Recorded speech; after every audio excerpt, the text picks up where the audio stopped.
We should not be given government programs, what the government is doing in the church.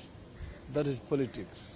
Let us go and pray with Christians and talk about the politics outside the church. So I will be talking, as I mentioned, to Kenya after St. John's has spoken. He said that there's a gospel according to St. Matthew, a gospel according to St. Mark, gospel according to St. Luke, and finally gospel according to St. John. St. John will speak about Bomas. Then I will speak thereafter. The ODM is very much united and strong. The same thing with Azimio. There is nothing like a power struggle within Azimio.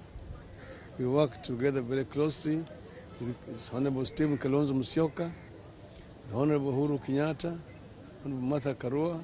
We're all the times working together. There's nothing like a power struggle within Azimio. Everything will be done very smoothly. We are going to strengthen Azimio as we also strengthen the constituent parties of the coalition to make it strong. So we are together. I was with him just yesterday. Even I talked to him this morning. He has not given me any impression that he's going to resign from Azimio. That is sheer media propaganda. Uhuru is very much a member and part and parcel of Azimio leadership. Mr. Ruto knows that everything he's proposing is there in the Building Bridges Initiative document.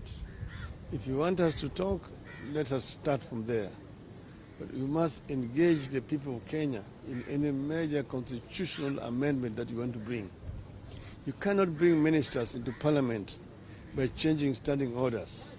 Nobody will allow you to do that, because that's a very fundamental departure from the structure of government that we have today. It has to be debated extensively by the people of Kenya.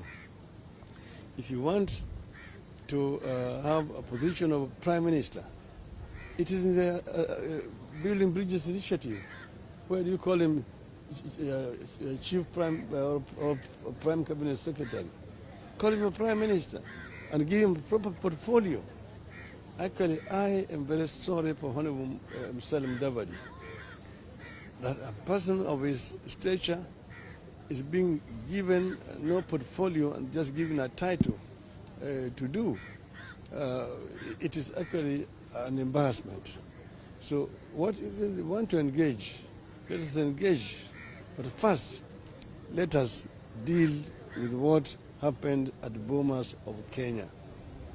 Let us deal with what happened at Bomas of Kenya, because that is what is going to solve the problem of this country. When Kenyans know exactly who won or who lost the elections. Honorable Uhuru Kenyatta said that he wanted free and fair elections and that the government will not interfere in any way whatsoever. What's happened is what all Kenyans know. The coup, which was done by civilian coup by one called Mr.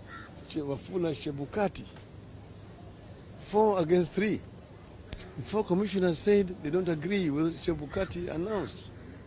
And Chebukati says he's the one who had the figures. So you ask yourself, who is lying to Kenyans? Who is telling the truth? That is what I'm talking about. That is what Kenyans must know, because there will be no point in Kenya going again in 2027 to vote if at the end of the day you end up in such a charade and chaotic situation like we saw at the Bomas of Kenya. So if they're talking about audit, yes, let us audit. Begin first by auditing Mr. Chebukati. Where was he for the last 80 years when he disappeared?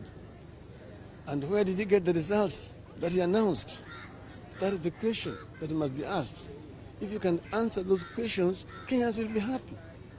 Kenyans will be happy. That's what we've been talking about, and we will not stop talking about this. And what I've said, I don't want to speak much until St. John has spoken.